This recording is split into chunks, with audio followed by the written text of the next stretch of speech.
Okay.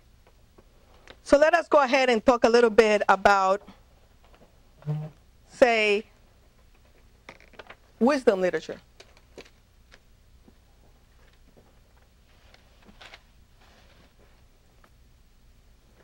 Let's take the book of Proverbs.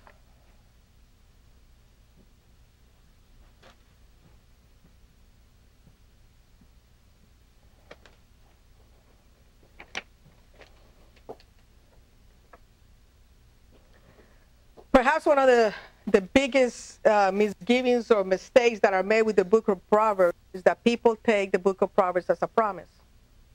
But the book of Proverbs is not a promise. The book of Proverbs is basically generalizations about the right way to live life. There are accumulations of experience and wisdom that has come through the ages and have been written down for our benefit. So it's very important that you understand what the book of Proverbs is and what it is not. So that when you're reading it, you don't say, for example, train your child in the way he should go and he will not depart from it. Okay, well, maybe you trained your child in the way that they should go and they strayed away and they're gone out there. So should that person feel bad? Should they, think, oh, this is all my fault? Does that make the proverb any less true? No. Generally speaking, if you train the child the way they should go, they should be fine. So we need to understand that when you're talking about wisdom literature, okay, that is generalizations. It is, you're looking at basically the experiences and wisdoms of people throughout the ages. Okay, so when you select one, if you had selected to do your paper on that, we need to be careful of that. And these proverbs are not just written by one person, it's by various people. Okay?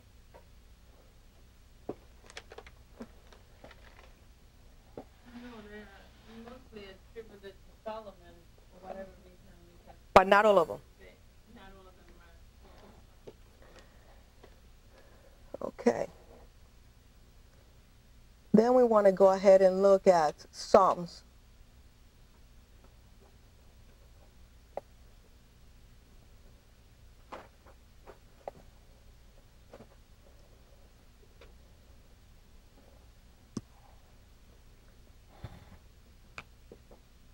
What category is the book of Psalms under? And poetry. The book of Psalms is a hymn book, and the purpose of it is to praise and worship God. Now, it's the longest book in the Bible. It's divided into 5 sections. I don't know if you knew that. About 73 of the Psalms have been attributed to David, 2 to Solomon, 50 we don't know who, at least 1 to Moses. Okay? And the purpose, like I said, it's a hymn book, and the purpose for it is to worship God. But in that, it's a little more complex than that, in that there's different types of Psalms. There's what they call laments. Does anybody know what a lament is? A cry out. Yes. There's cry outs, like, oh, why is all this happening to me? Everything's going wrong. The enemy's persecuting me. People are trying to kill me. I've lost everything. But at the end of the lament, but God was faithful, and he delivered me from all this, right? There's also another category where it's like thanksgiving.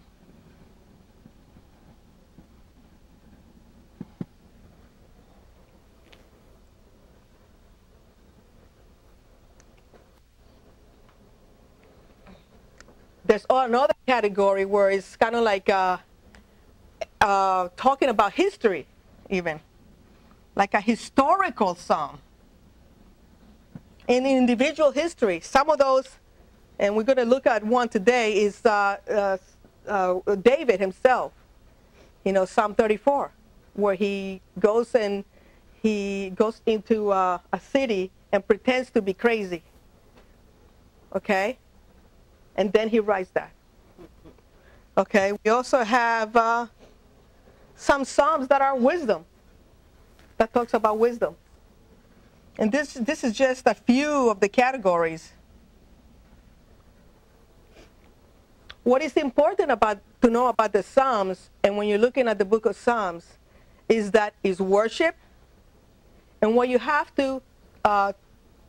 can tune into is the emotions that are brought about within the Psalms. Okay? So, let us go ahead and go to Psalms 34.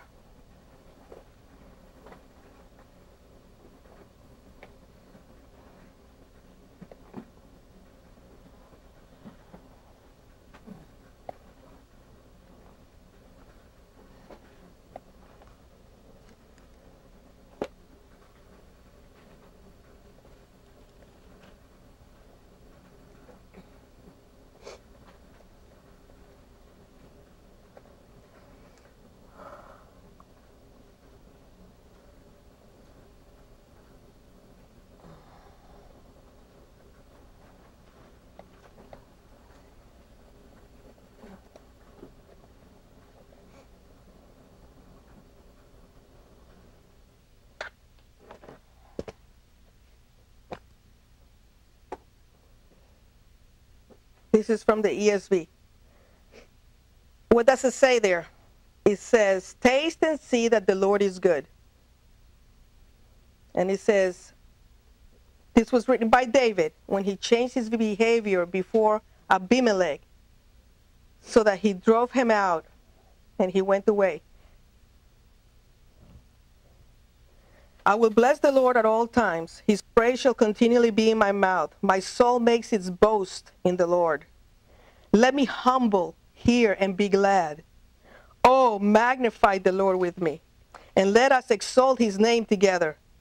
I sought the Lord, and he answered me, and delivered me from all of my fears. Those who look to him are radiant, and their faces shall never be ashamed. Listen to the emotion as you read through the Psalms. This poor man cried, and the Lord heard him and saved him out of his troubles. The angel of the Lord encamps around those who fear him and delivers them. Oh, taste and see how the Lord is good. Blessed is the man who takes refuge in him. Oh, fear the Lord, you his saints, for those who fear him have no lack. The young lions suffer want and hunger, but those who seek the Lord lack no good thing. Come, O children, listen to me. I will teach you the fear of the Lord. What man is there who desires life and loves many days, that he may see good? Keep your tongue from evil and your lips from speaking deceit. Let us stop there. Why do you think that he was saying that? And I'm going to tell you now the history of this psalm and why it's important. Now, we're talking about literary context, but to understand the literary context, you have to understand the history behind that psalm, okay? And what had happened is, if we go back to Saul, Saul had been anointed to be king, but he kind of strayed away from the Lord. He was told by Samuel, hey, go and fight the Amalekites and kill them all, women, children, all the livestock. But instead, Saul went ahead, killed everybody, but left the king alive, Agag, okay? And he kept the best of all the livestock. And then when he came back to Gibeah, where he lived, Samuel said, well, what have you done? And he says, well, I did what the Lord commanded. And Samuel says, oh, no, you didn't. What is all the livestock that I hear? He was being sarcastic because he had disobeyed the Lord. He says, kill everything, and he didn't. So Samuel takes the sword, and he goes to the king of the Amalekites, and he hacks him to pieces. And he says to King Saul, he says, look, the Lord is no longer with you because you've done wrong. What do you think is better, to obey God or to offer sacrifices? Because that's what he said, that he had gotten all these livestock, the best of all, because he was going to sacrifice it to the Lord. It's funny because I was talking to my husband today at lunch, and I said to him, it's like going gambling and saying, well, this way, when I win all this money, I'm going to go ahead and tithe on it. Basically, so he kind of disobeyed the Lord, and and so the Lord, the Spirit of the Lord basically departed from him.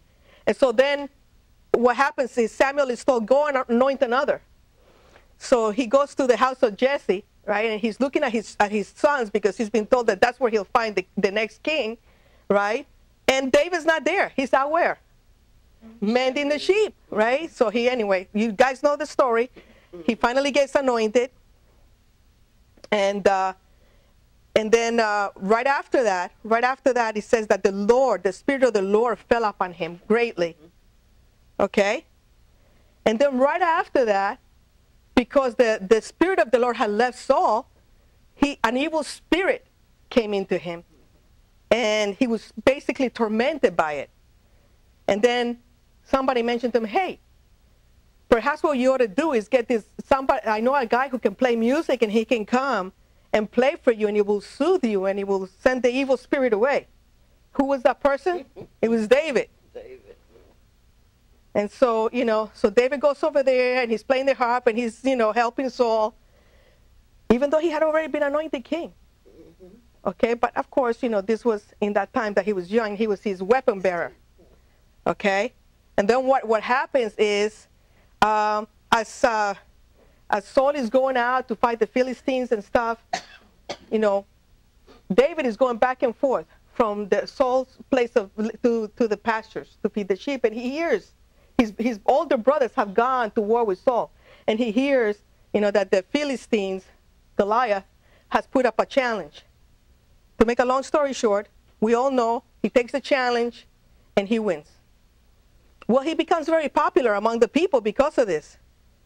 What is interesting is that when he went, if you look at some of the scripture, it'll say that, Saul didn't know who he was. He actually asked, who was that kid? Here is the guy that was playing the harp or the lyre for him, and he didn't even know who he was, that he was the same kid who went out and fought the Philistine. But he started to grow jealous of him. So because he grew jealous of him, he wanted to kind of sort of get rid of him. One day, while he was playing the harp, he took a spear, and he throws it, and he tries to pin David to the wall. And so he's like, oh my goodness, he tried to kill me. And this is where the whole thing about David trying to flee from Saul starts. At one point, Saul decides, hey, let me send them out to fight the Philistines. I'll tell him that I promised my daughter to him, but hopefully he'll just get killed out there. Well, guess what? He didn't get killed. He comes back, and he's had plenty of success. As a matter of fact, he's had more success than any of his other, army heads of the army. So he marries Michal, right? And then again, Saul is pursuing him. He comes to his quarters, wants to kill him. So I want you to understand, this is all just before this. So he's pursuing him. It's before the Psalms 34. So he's trying to. So she says, "Oh no, he's sick." This is where the deceit comes, right there. He lies. He says that he's sick. He's not there. Then his wife lets him out. Then he goes to Samuel, tells Samuel, "Hey, look, he's persecuting me, blah, blah, blah." Then he goes to the city of Nob. He goes over there. Oh, he asks Jonathan. There was a big dinner, and he was supposed to sit at the king's table. He says, "Oh, Jonathan, you have to help me because, Jonathan told him, my father's trying to kill you." So he tells Jonathan, "Tell him that I went with my family because they wanted to sacrifice over where they live." Another lie. What did I just read to you in 13?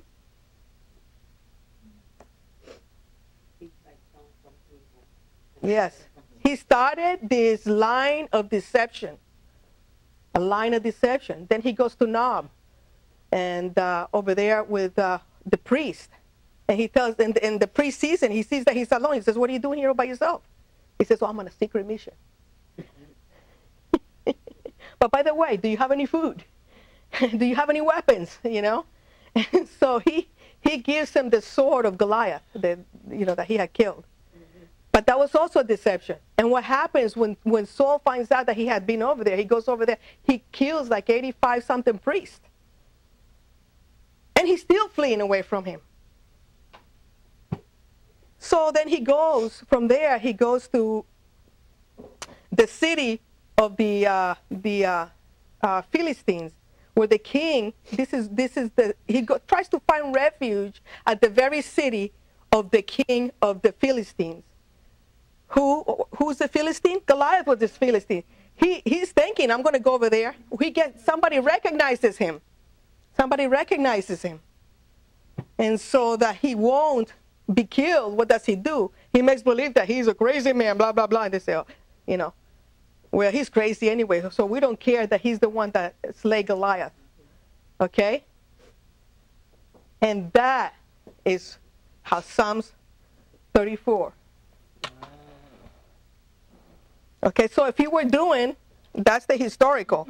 And then we tie in, then what we do is we clue in. So we're at 13, right? Keep your tongue from evil and your lips from speaking deceit. Turn away from evil and do good. Seek peace and pursue it. The eyes of the Lord are toward the righteous, and his ears towards the cry. The face of the Lord is against those who do evil, to cut off the memory of them from the earth. When the righteous cry for help, the Lord hears and delivers them out of their troubles. Right after he left that city, he goes to Gilead. And, there's an episode of him in the cave. And while he's in the cave, he gets told by the Lord to go to Gilead and save that city. So what has he done now? He starts talking to God again, right? And God gives him favor and tells him, go to Gilead and save those people, and he does. This is exactly what we're saying. So he cried out to the Lord, and he delivers him from the troubles. Many are the afflictions of the righteous, but the Lord delivers him out of them all. He keeps all his bones. Not one of them is broken. Affliction will slay the wicked, and those who hate the righteous will be condemned. The Lord redeems the life of his servants. None of those who take refuge in him will be condemned.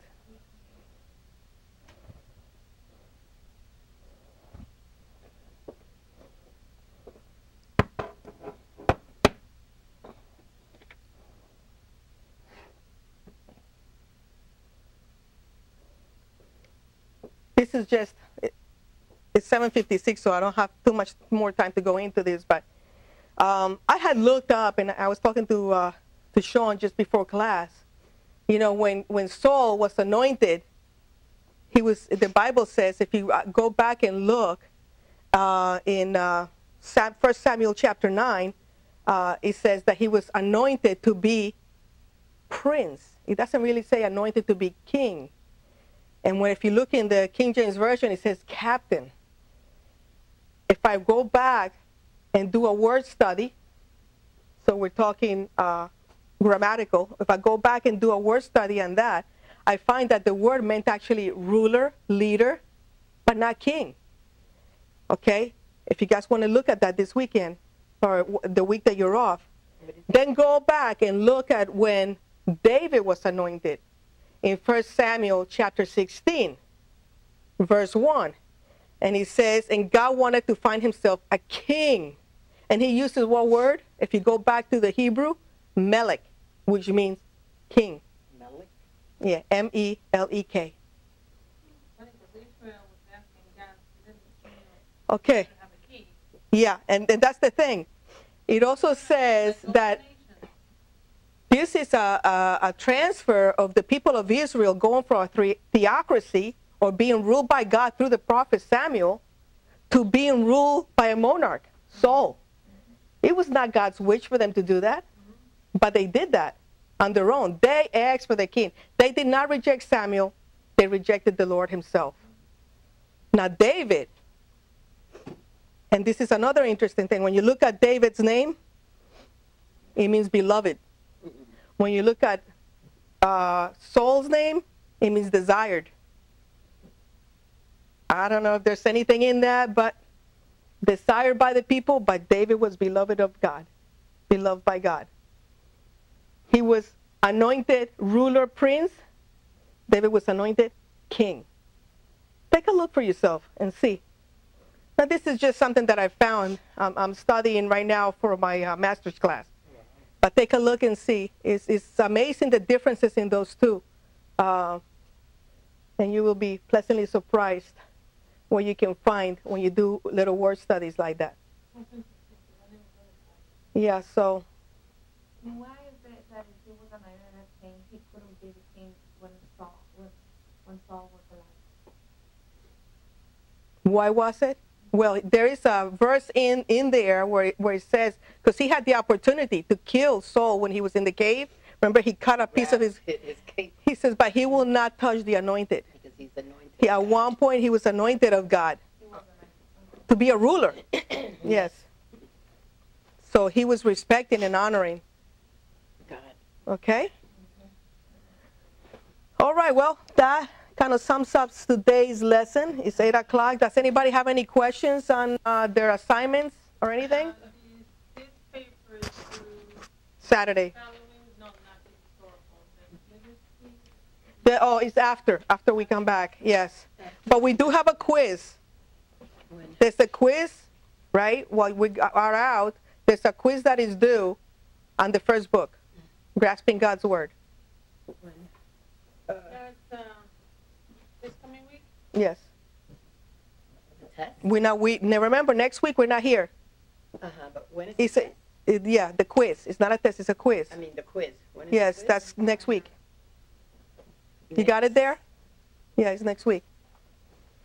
So we're not going to meet for class because it's a fall break, but you do have a quiz. So it gives you the whole week to just dedicate to finishing up reading the book and going in there. I think it's 45 minutes to an hour. It's a multiple choice. It's not that hard, Jamie. It's not the purpose of the quiz is not to fail you. The purpose of the quiz is to see if you have gotten some of the concepts that the book is teaching. It's not hard, multiple choice, and it's open book. You know, I started reading that book and it made me cry. Yes? So grasping God's word? Yeah. Yes. It's a lot. That, book has a lot. I mean, If you can just get the concepts, you know how they got the numbers? You know, this is step 1, step 2, you know, the bridge. If you can get those concepts, you're going to do fine on the test. You know, the principalizing bridge and what happens over here, that's where when we bring it home, that's when you draw a parallel, you know. It's like over here. Like if I was saying with Saul, you know, he disobeyed God. And I drew a parallel saying if you were to apply it today about the gambling, it's like, right? I'm just drawing a parallel from the passage that we just read. So it's not really that hard. You guys have a nice rest and a wonderful holiday, a fall break. So we don't Let us go ahead and just dismiss with prayer, okay?